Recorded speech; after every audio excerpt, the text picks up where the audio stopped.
নমস্কার বন্ধুরা, Bhadreswar study class চ্যানেলে তোমাদের স্বাগতম। তোমাদের জন্য একটা দারুণ সুখবর, বিভিন্ন ব্যাংকের তরফ থেকে আবার একটি নতুন নিয়োগ বিজ্ঞপ্তি প্রকাশিত করা হয়েছে। যে নিয়োগ বিজ্ঞপ্তিটি সম্পর্কে তোমাদের সাথে আমি ডিটেলসে আলোচনা করব। কি তোমাদের শূন্যপদ আছে, কি যোগ্যতা আছে, বয়স কত লাগবে, সম্পূর্ণ ডিটেলস, একদম নতুন একটি আপডেট ব্যাংকের তরফ থেকে। এখানে তোমরা বিভিন্ন ব্যাংক দেখতে পাচ্ছ, যে কানাড়া ব্যাংক আছে, ইন্ডিয়ান ওভারসিজ ব্যাংক আছে, ইউকো ব্যাংক আছে, এখানে বিভিন্ন ব্যাংক আছে। অর্থাৎ এই সব ব্যাংকে তোমাদের নিয়োগ করা হচ্ছে এবং যে নিয়োগটি সম্পূর্ণ পার্মানেন্ট পোস্টে নিয়োগ করা হচ্ছে। এটি কিন্তু কোনো কন্ট্রাকচুয়াল জব নয়, সম্পূর্ণ পার্মানেন্ট জব। এখানে কিন্তু মেল ক্যান্ডিডেটরাও আবেদন করতে পারবে, আবার যারা ফিমেল ক্যান্ডিডেট তারাও কিন্তু আবেদন করতে পারবে। ভিডিওটা কিন্তু খুব গুরুত্বপূর্ণ ভিডিও, তার জন্য স্টেপ বাই স্টেপ দেখো। সম্পূর্ণ ইনফরমেশন শুধুমাত্র তোমাদের জন্য। আর যারা যারা আমার চ্যানেলের নতুন দর্শক এবং পুরনো দর্শক, প্রত্যেকের কাছে আমার একটাই রিকোয়েস্ট, ভিডিওটাকে লাইক করে দেবে এবং চ্যানেলটাকে অতি অবশ্যই কিন্তু সাবস্ক্রাইব করে বেল আইকন অল করে রাখবে। তো চলো মূল ভিডিওতে চলে যাচ্ছি। এখানে দেখো তোমাদের ব্যাংকের তরফ থেকে কতগুলো কিন্তু ইম্পর্টেন্ট ডেটস কিন্তু অ্যানাউন্স করা হয়েছে। তো ডেটগুলো আমি স্টেপ বাই স্টেপ বলছি। দেখো, অনলাইন রেজিস্ট্রেশন তোমাদের আবেদন শুরু হওয়া এবং তোমাদের যে এডিট বা মডিফিকেশন তোমরা করতে পারবে 1 আগস্ট থেকে 21 আগস্ট পর্যন্ত তোমাদের করতে পারবে। এবার হচ্ছে তোমাদের আবেদন মূল্য জমা দেওয়া। আবেদন মূল্য জমা দেওয়ার জন্য তোমাদের সেম ডেটই কিন্তু থাকছে, অর্থাৎ 1 আগস্ট থেকে 21 আগস্ট পর্যন্তই তোমরা আবেদন মূল্য জমা দিতে পারবে। এখানে তোমাদের অনলাইন এক্সামিনেশন প্রিলি এক্সামিনেশনটা হবে হচ্ছে নভেম্বর মাসে, তোমাদের প্রিলি এক্সাম হবে। মেন এক্সাম হবে হচ্ছে ডিসেম্বর মাসে, মেন এক্সাম হবে। এবং তোমাদের মেনের জন্য যে রেজাল্ট সেটা কিন্তু জানুয়ারি ফেব্রুয়ারি মাসে কিন্তু ডিক্লেয়ার্ড হয়ে যাবে। এবং তোমাদের ইন্টারভিউ যেটা কন্ডাক্ট হবে সেটা ফেব্রুয়ারি মার্চ 2025-এ তোমাদের ইন্টারভিউ কন্ডাক্ট হবে। এবং প্রফেশনাল অ্যালটমেন্ট এটা কিন্তু তোমাদের এপ্রিল 2025-এ হয়ে যাবে। অর্থাৎ বুঝতে পারছো, খুব ফার্স্ট কিন্তু রিক্রুটমেন্ট হবে। এখানে দেখো, তোমাদের আবেদন করতে গেলে তোমাদের কি এজ লিমিট প্রয়োজন। এজ লিমিট হচ্ছে মিনিমাম তোমার 20 বছর বয়স হতে হবে এবং ম্যাক্সিমাম 30 বছর বয়স হতে হবে। এখানে তোমাদের কিন্তু ডেট কিন্তু দেওয়া আছে এই ডেট অনুযায়ী, এবং এজ অ্যাজ অন 1/8/2024 হিসাবে, অর্থাৎ 1 আগস্ট 2024 হিসাবে 20 থেকে 30 বছরের মধ্যে তোমার বয়স হতে হবে। তুমি যদি একজন ইউআর প্রার্থী, ইডাব্লিউএস প্রার্থী যদি হয়ে থাকো, তাহলে তুমি যদি একজন এসসি এসটি প্রার্থী হয়ে থাকো তাহলে তোমার ক্ষেত্রে বয়স হয়ে যাবে 20 থেকে 35 বছর। তুমি যদি একজন ওবিসি প্রার্থী হয়ে থাকো তাহলে তোমার বয়স হয়ে যাবে 20 থেকে 33 বছর। যদি হয়ে থাকে তাহলে কিন্তু তোমরা আবেদন করতে পারবে। তো এখানে তোমরা ভ্যাকেন্সি টেবিলটা দেখতে পাচ্ছ, এখানে কিন্তু বিভিন্ন পোস্ট এবং তোমাদের কিন্তু বিভিন্ন ব্যাংক দেয়া আছে, এবং ব্যাংকের নামের পাশাপাশি তোমরা কিন্তু এখানে ভ্যাকেন্সি তোমরা দেখতে পাচ্ছ, বিভিন্ন ক্যাটাগরি ওয়াইজ কিন্তু ভ্যাকেন্সি ডিটেলস ভাগ করা আছে। এখানে যেগুলো এনআর বলে দেওয়া আছে সেগুলো মানে হচ্ছে যে এখানে ভ্যাকেন্সি নেই তা নয়, এখানে মানে হচ্ছে যে নট রিপোর্টেড, অর্থাৎ কোনো রকমভাবে কিন্তু এখানে কত ভ্যাকেন্সি আছে সেটা কিন্তু রিপোর্ট এখনও অফিসিয়ালিভাবে এসে পৌঁছায়নি। কিন্তু টোটাল যে শূন্যপদ তোমাদের আছে সেটা 896টি শূন্যপদে তোমাদের কিন্তু সম্পূর্ণ পার্মানেন্ট পোস্টে কিন্তু নিয়োগ করা হচ্ছে। তোমরা পছন্দ মতো তোমাদের ব্যাংক কিন্তু প্রেফারেন্স হিসাবে তুমি সাজাতে পারবে। ওকে, এখানে দেখো তোমাদের সিলেকশন প্রসেসের জন্য তোমাদের প্রিলি হবে এবং মেন হবে। তো এখানে এক্সামিনেশন সেন্টার ব্যাপারে তোমাদের একটা প্রশ্ন থাকতে পারে যে এক্সামিনেশন সেন্টারটা কোথায় পড়বে। তো সেক্ষেত্রে দেখো, তোমাদের এক্সামিনেশন সেন্টার যারা যারা ওয়েস্ট বেঙ্গল থেকে, তাদের আসানসোল, দুর্গাপুর, কলকাতা, গ্রেটার কলকাতা, হুগলি, কল্যাণী, শিলিগুড়ি, এই সব জায়গায় তোমাদের প্রিলির এক্সাম সেন্টার পড়বে।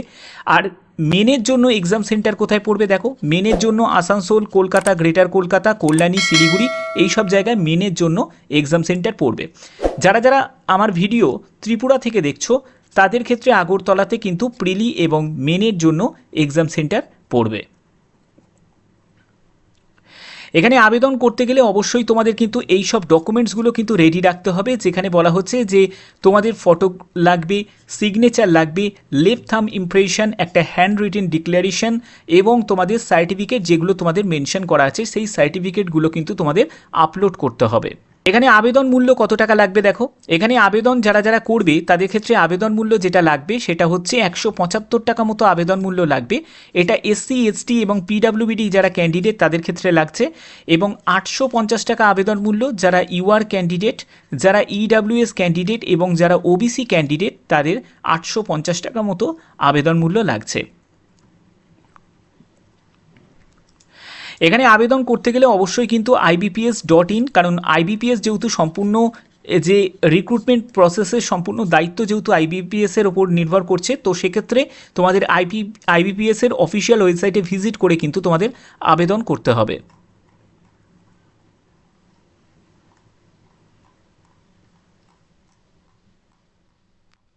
এখানে দেখো তোমাদের স্ট্রাকচার অফ এক্সামিনেশন। তো তোমাদের সিলেকশনের জন্য আমি তোমাদের বলে রাখি, প্রথমে তোমাদের প্রিলি একটি এক্সাম হবে, তারপরে তোমাদের মেন এক্সাম হবে, তারপরে তোমাদের কিন্তু ইন্টারভিউ হবে, ঠিক আছে, তারপরে তোমাদের ইন্টারভিউ হবে। তো এখানে প্রিলি এক্সামের জন্য তোমাদের ইংলিশ ল্যাঙ্গুয়েজ, যেখানে 50 কোশ্চেন 25 মার্কস থাকছে, এবং রিজনিংয়ে তোমাদের থাকছে হচ্ছে তোমাদের 50 কোশ্চেন 50 মার্কস থাকবে, এবং তোমাদের general awareness special reference banking ইন্ডাস্ট্রির ওপর হচ্ছে 50 কোশ্চেন 50 মার্কস থাকবে।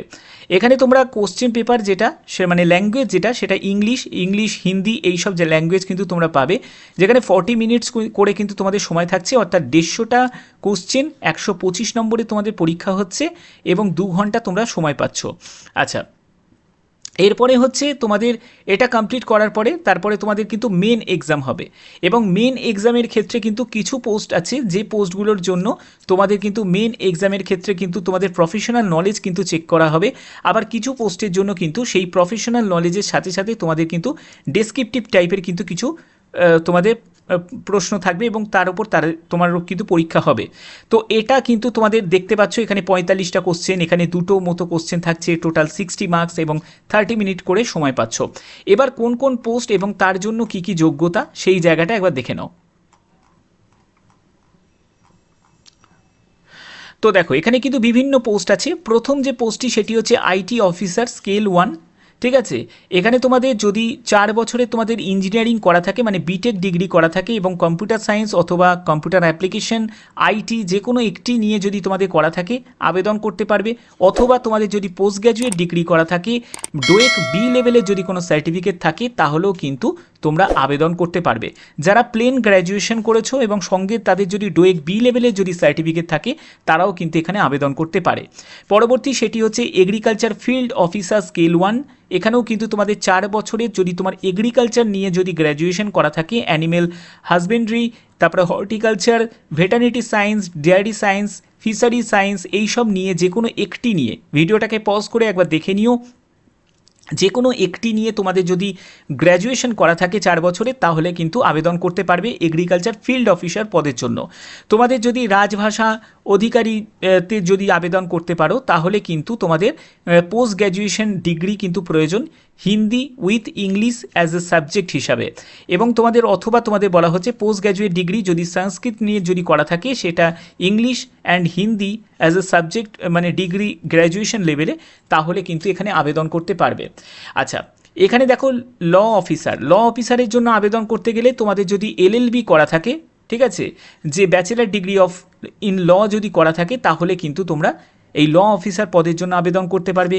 HR পার্সোনাল অফিসারের জন্য দেখো গ্র্যাজুয়েশন ডিগ্রি সঙ্গে যদি 2 বছরের তোমাদের full time post graduate degree করা থাকে, অথবা 2 বছরের যদি full time post graduate diploma যদি করা থাকে, সেটি পার্সোনাল ম্যানেজমেন্ট, ইন্ডাস্ট্রিয়াল রিলেশনস, তারপরে HRD, social work, labour law, যে কোনো একটি নিয়ে যদি করা থাকে তাহলে কিন্তু তোমরা HR অফিসার পদের জন্য আবেদন করতে পারবে।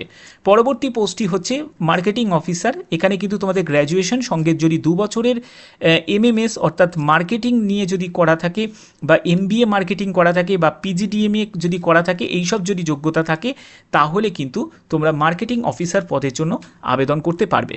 বেতন লেভেল কিন্তু যথেষ্ট পরিমাণে ভালো, তোমরা জানো ব্যাংকিং একটা SO পদে তোমাদের নিয়োগ করা হচ্ছে, তো সেক্ষেত্রে তোমাদের বেতন লেভেল কিন্তু যথেষ্ট পরিমাণে ভালো বেতন তোমরা কিন্তু পেয়ে যাবে। এখানে আমি যদি স্টার্টিং বেতনের যদি কথা বলি তাহলে তোমরা কমসে কম ধরে রাখতে পারো 42,000 টাকা মতো তোমরা শুরুতে কিন্তু বেতন পেয়ে যাবে, ঠিক আছে। তো আশা করি তোমাদের এই ভিডিওটার মাধ্যমে যা যা ইনফরমেশন ছিল সেগুলো তোমাদের এখানে কিন্তু সংক্ষেপে তুলে ধরলাম। তো ভিডিওটা যদি ভালো লাগে অতি অবশ্যই কিন্তু ভিডিওটাতে একটি লাইক করবে, চ্যানেলটাকে সাবস্ক্রাইব করে বেল আইকন অল করে রাখবে। আর একটা কথা বলে রাখি, যেটা তোমরা অনেকেই হয়তো জানতে চাইবে যে স্যার ভদ্রেশ্বর স্টাডি সেন্টার আর এই চ্যানেলে কি সেম ভিডিও আসবে? একদমই নয়। ভদ্রেশ্বর স্টাডি সেন্টারে যে ভিডিওটা আসবে এটা কিন্তু এখানে কোনো রকমভাবে কিন্তু তোমাদের রিপিট আমি করব না। এখানে সম্পূর্ণ কিন্তু তোমরা নতুন ভিডিও তোমরা দেখতে পাবে, একদম নতুন ভিডিও তোমাদের জন্য এখানে থাকবে। ওকে, তো অবশ্যই কিন্তু চ্যানেলটাকে তার জন্য সাবস্ক্রাইব করে বেল আইকন অল করে রাখবে। তো এখনের মতো এইটুকুই, টাটা।